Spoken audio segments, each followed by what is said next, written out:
Hello and welcome back to the Franchise Tag Podcast with me, your host, Freddie Hall, joined once again by Adam Martin, Andrew Manning, my ever faithful friends on the Franchise Tag. We are moving away from the wide receiver and quarterback like we were on last week. We're on to defensive players yet again, and probably the most intriguing defensive player in the whole of the 2021 NFL draft. And we have with us today David Eckert he covers the Penn State sports for the Blue White Illustrated brand, a fantastic organization that covers all sports for Penn State. Really excited to have you on, David. No, you're not a specific Cowboys fan, but we are hoping that you are a Micah Parsons fan. Yeah, my dad is a Cowboys fan. I don't know if that counts, but I think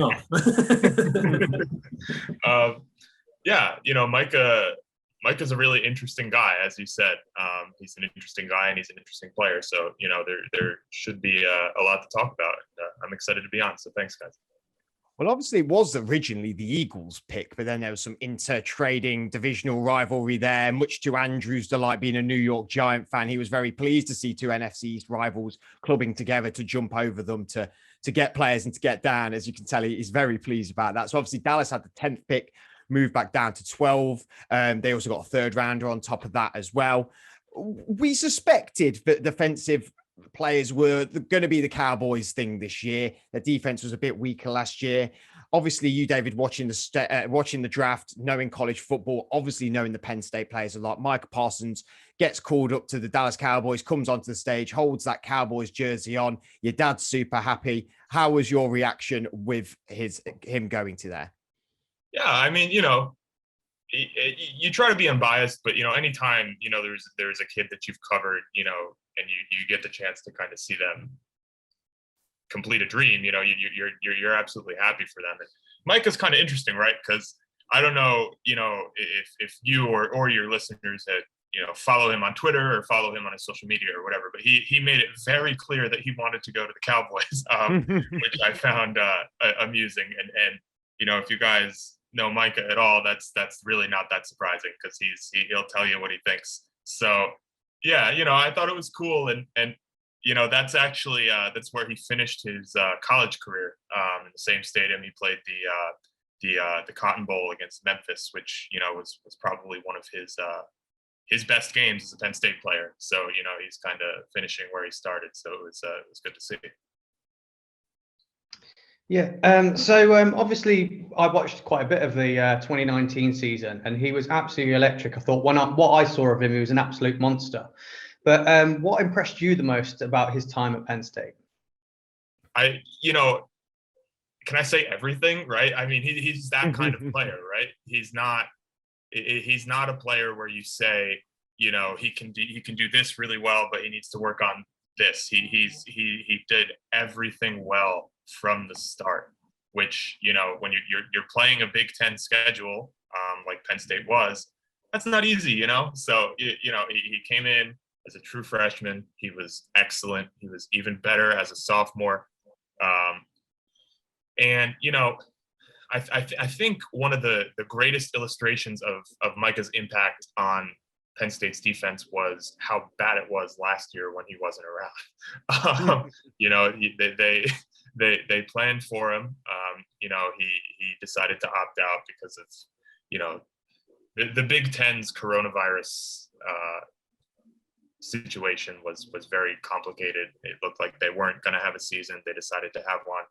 It was a mess. So I think had everything been a little clearer there, Micah probably would have played his junior year. And Penn State had certainly planned for him to play his junior year up until very late when he decided to opt out, and they really missed him. So he's a phenomenal player for the 2 years that they had him. It's hard to narrow down really what's impressive about him because he just does everything so well. He was a joy to watch. He really was. Yeah, I suppose he kind of ticks all the boxes of what you'd expect from a linebacker. If you were to build one yourself, like playing Madden, you'd literally build his size, his frame, his speed, his agility. He's like just the typical ideal sort of player. And he was the best fit, I thought, out of all of the linebackers that were in the draft. I think when it comes to stats, if you're a stats person, then, you know, I think there was only 2 other names from the Big Ten that had put up the same stats as he'd done. I think it was Ryan Shazier and Levante David. So, you know, if you're putting up stats like those 2 names, you know, you've got to be onto a winner somewhere along the line there. Yeah. Sorry. Just as someone who, because I don't watch college football, I haven't really seen a lot of it, and I don't really know a lot about him. I mean, who would you sort of compare him to? Like, who's already in the NFL? Is there anyone that, you know, people would see resemblances in? Yeah, you know, that's an interesting question, right? And to be honest with you, the NFL is more of the hole in my swing. I don't watch a ton of the NFL. So, you know, I think you look towards the more complete linebackers who can rush the passer, right? Who are excellent tacklers. That's really his greatest strength. He's a phenomenal tackler. You know, that's the type of mold that he is. He's like I said, he's not the type of guy that can only do one thing. He can do the complete linebackers of the NFL are going to be the guys that you want to compare Micah Parsons to. As far as who that is in today's game, you know, your listeners know that better than I do, but frankly, you know, that's what you're getting. Sorry, Andrew. The words that I thought of when I was watching his highlights earlier were just explosive. Yeah. Like, just explosive all over the field. You're completely right about the tackling. I don't think the highlights I watched really showed much of his secondary attributes where, you know, there's passes defended, interceptions, or breaking up the ball. But you're right, with the tackling on one-on-one situation or side-to-side line, he gets there so quick. You blink and you miss him, and he's in the backfield tackling the running back. So impressive. Definitely. And you're right. You know, Penn State liked to keep him closer to the line of scrimmage. You know, he's perfectly capable of, you know, dropping back in coverage and doing that well. But, you know, his greatest assets are his tackling, his ability to shed blocks. So, you know, I think, you know, if the Cowboys can do more of that with him, that's probably how you're going to get the best out of him. But he's certainly capable of, you know, covering a tight end or doing whatever he has to do because he's so athletic, right? I mean, you look at him and you know, it's not a given that, you know, a receiver is gonna break off of him. He's moves so quickly. He's so big. He has it all. He really does. I think the Cowboys got an absolute steal, especially trading back to get a guy like that. You know, that's it's really good work by their front office. So if you feel that you know, they have got this sort of like steal of a player, then obviously, do you feel that like integrating into the NFL won't be much of an issue for him? And also, do you think like a coach like Mike McCarthy, who's been around for a long time, but, you know, not necessarily the greatest defenses in Green Bay, you know, as you would know, Adam. Yeah, as I would know. Do you think that, you know, he's the right guy to help him? I think that Micah will succeed no matter who's with him. Whether Mike, you know, seriously, I mean, I know Mike McCarthy doesn't have the greatest reputation. Some Cowboys fans are including my father, are less than pleased with what he's done in Dallas so far. But you know, that's not the type of thing that's going to hinder Micah. And as far as his NFL readiness, you know, I mean, there's certainly, you know, a learning curve. There's a learning curve for everybody, but, you know, the defenses and the offenses are going to be designed differently. They're going to be more complex, but, you know, he's not the type of guy that you say, you know, he's got to add 10 pounds or he's got to get quicker. Or, you know, I mean, like, there's none of that with him. And there was none of that with him when he got to Penn State.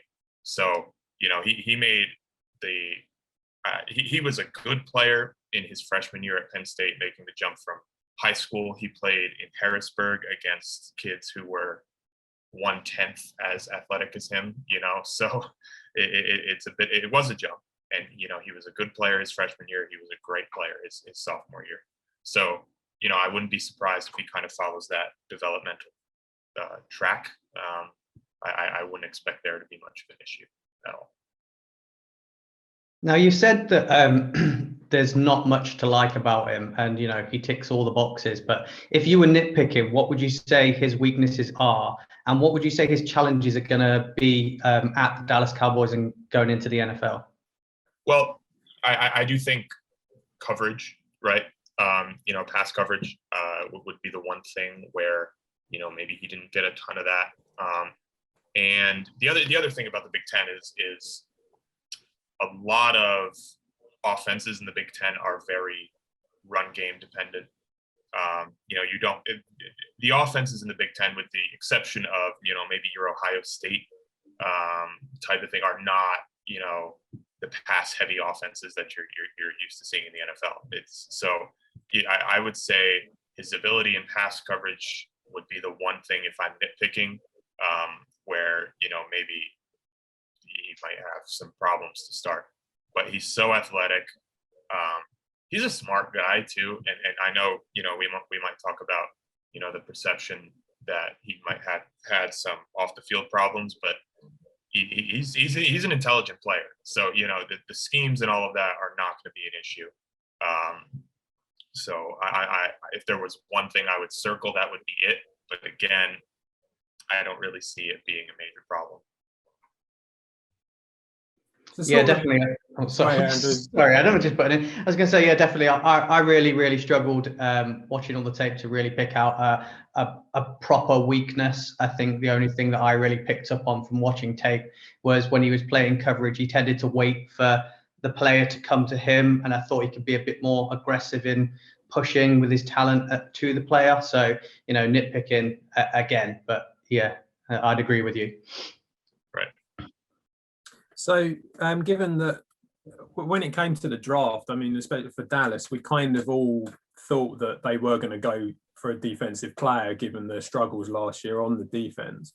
But were you a little bit surprised that they went for a linebacker? Because it was strongly rumored that they were going to go for a corner. So, although Parsons, obviously, great player, it still felt like a little bit of a strange choice at the time. Yeah, I suppose, and when you watch your defense get eviscerated in the passing game like Dallas did, right, the temptation is to address that, but that said, I would have a hard time passing on Micah Parsons at number 12. I just would, I think it's great value. I'm surprised that he lasted that long. So yeah, it's hard for me to criticize the decision, I guess, especially just having watched Micah. I would never critique anybody for picking Micah Parsons, no matter their positional needs. So, I think, maybe some Cowboys fans who have watched them and are frustrated by, their inability to defend the passing game, might have wanted to see a corner there. But again, I just, you can get corners other ways. There aren't that many Micah Parsons. So. Yeah, I know, briefly touching on the question that Adam's kind of just asked, but I understand that Cowboys have some aging and some injuries at the linebacker position, but this now brings in 4 main linebackers, and then if you bring Jabril Cox into the scenario as well, 5 linebackers. Is there any real worry there with the Cowboys that schemes that they're going to run for defenses, it kind of limits you to sort of 3-4 defenses, and one of those guys has got to sort of miss out on playing in that position, and it really rules out a lot of nickel packages and dime packages and things like that when they didn't address the cornerback position. So do you think that linebacker, although Micah Parsons was the person, do you think that was the right decision? Yeah, I mean, look, you want your defense to be as flexible as possible, right? You don't want, you want to be able to react to what the offense is doing. If you're unable to do that, then your defense is in trouble. I mean, that's just basic defense, right? Anybody can tell you that. So, if you don't feel like you have the personnel to be able to, put a dime package or a nickel package on the field, then,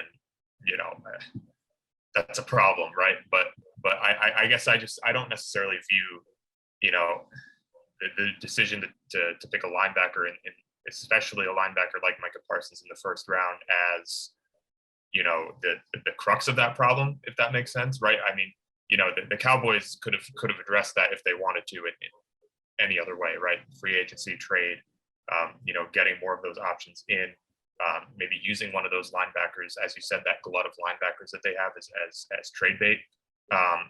So, you know, I guess if you're a Cowboys fan, maybe you're a little frustrated where you've clearly got a hole at one position on the field and you've got a surplus at another, and you've just added to that surplus, right?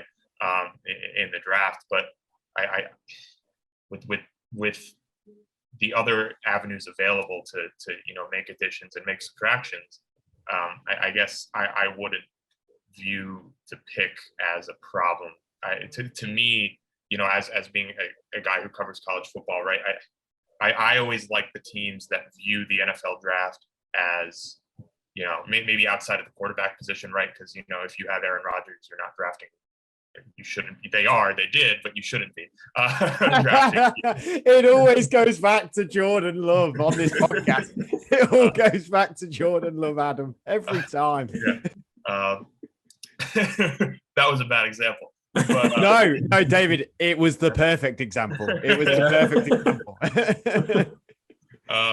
You know, I just to finish that point, I think that, you know, I always like the teams that view the NFL draft as the opportunity to get the best player possible available to them. And, you know, if they need to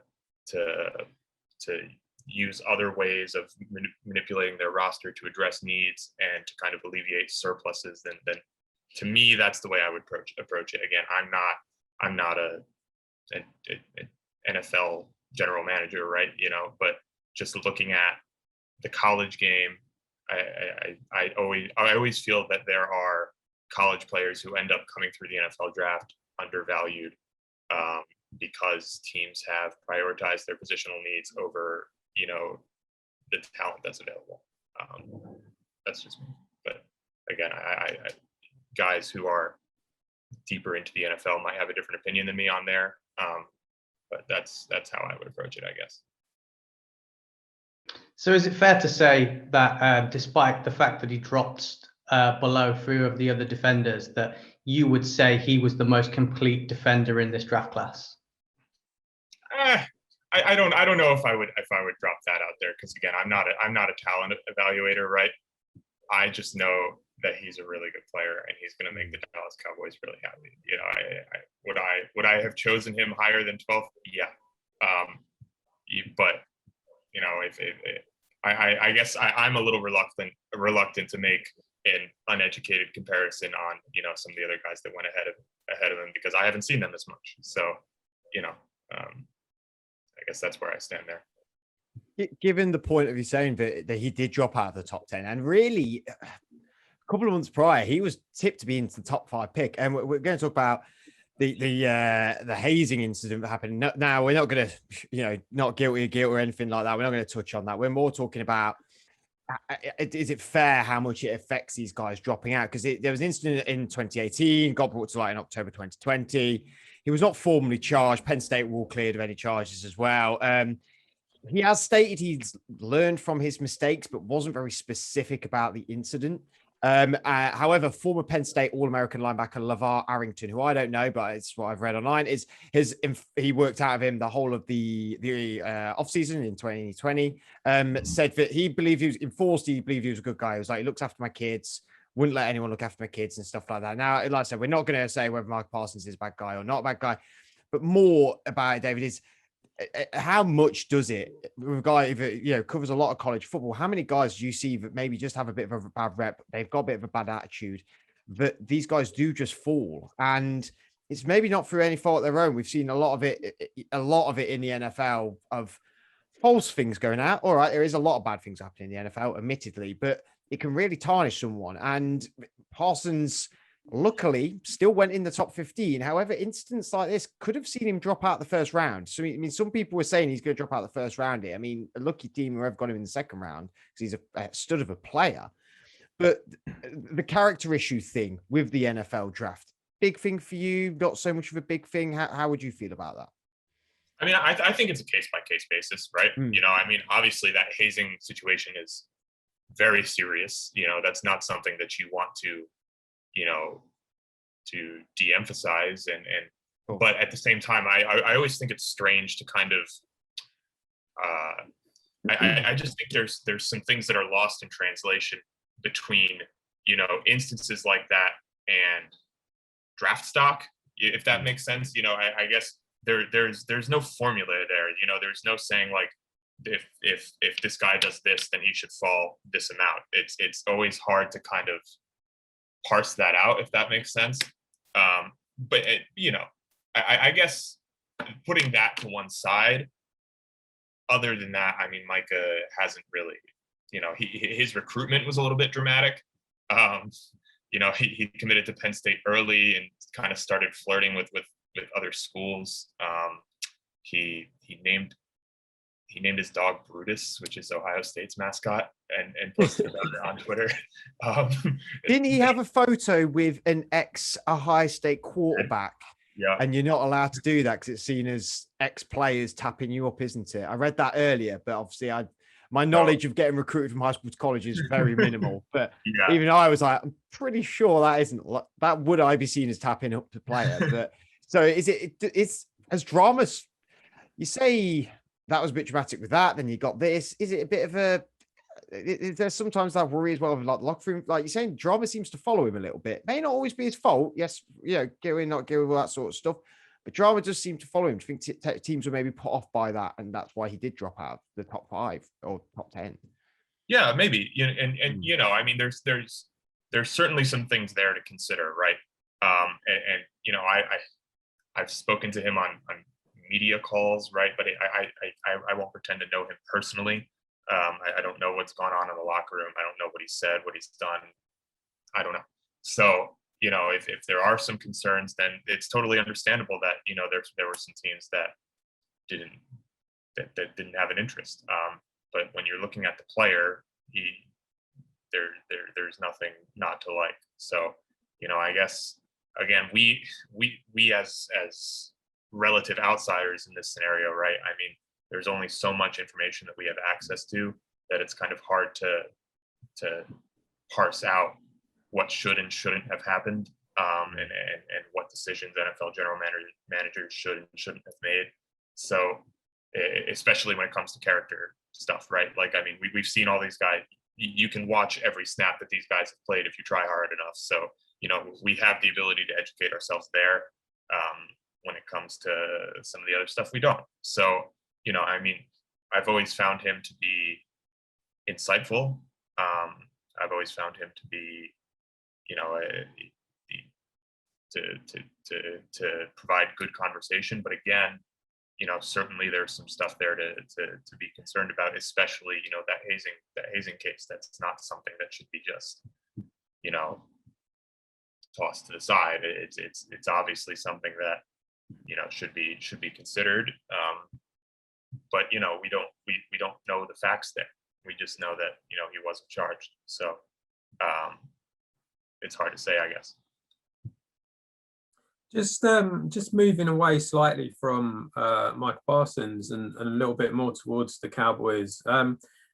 Obviously, they've had like I said, their defense was not good last year. And they've had a change at coach there. They've brought in Dan Quinn to sort of try and sort that out. I mean, do you think that is something that will help them out a lot? Yeah, I mean, you know, I think Dan Quinn, you know, what happened with the Falcons kind of aside, I think that's a respected NFL mind, right? So, you know, I guess I don't think he's ever a bad choice. So, you know, I think they have some personnel problems certainly there, that, you know, they need to resolve. That, you know, I don't necessarily know if Dan Quinn is the guy to do that. But, you know, I guess it's hard for me to critique that. I know that his Falcons teams towards the end were not very good, but again, he got a Falcons team to the Super Bowl that, you know, you can talk about whether or not that team should have been there. So, you know, I think there's a little bit of recency bias when it comes to the discourse there. So, I could see that working out. I could see it not working out because I don't necessarily think that the players they have there are good enough right now. So I guess we'll see. Do you think Penn State being a very big university, maybe not so much a massive football university in the history of you, when you have like Ohio States and Oklahoma's, Clemson's, etc., but some big players come out. I mean, the most recent one in my mind is obviously Saquon Barkley before Micah Parsons coming from Penn State. What players should we be keeping an eye on coming into maybe the 2022 draft or even into the 2023 draft? Is there anyone on your radar that thinks, is going to go in that top echelon who's a real special talent coming from Penn State? Yeah, I think they've got a handful of guys. Rasheed Walker is an offensive tackle who kind of toyed with the NFL draft, decided to come back. And some of the early projections have him as a first round pick. So he's one guy. You kind of look at, they had Jahan Dotson, who's a wide receiver he led the Big Ten in receiving yards last season. And he was a guy who wasn't really getting a ton of opportunity his first few years, 2 years on campus. So he really broke out when he got a chance to be the number one guy last year. So I would not be surprised to see him take another step this year and kind of maybe move into the maybe top 3 round discussion. There's plenty of guys on this team. Look, Penn State has done an excellent job of producing NFL talent under James Franklin. So it would not surprise me to see, I think they had 7 NFL draft picks in this year's draft. It would not surprise me to see them have 9 or 10 next year. I think there's 9 or 10 guys on that team that can play in the NFL. There's no doubt in my mind. Another one is Jaquan Brisker, really, really good safety. Again, another one of those guys who, he came from a junior college, right? So I don't know what you guys know about that model in the UK, but he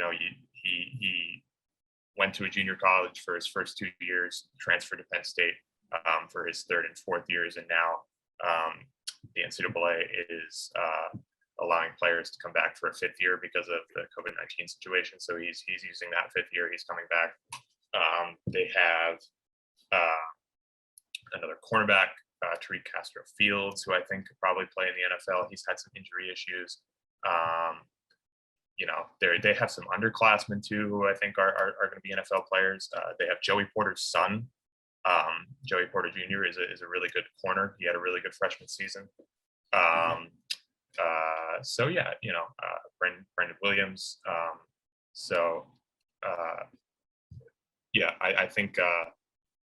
I think they could have some really good players. It's tough to kind of see how next year is going to go, but I'm optimistic about their NFL future for sure.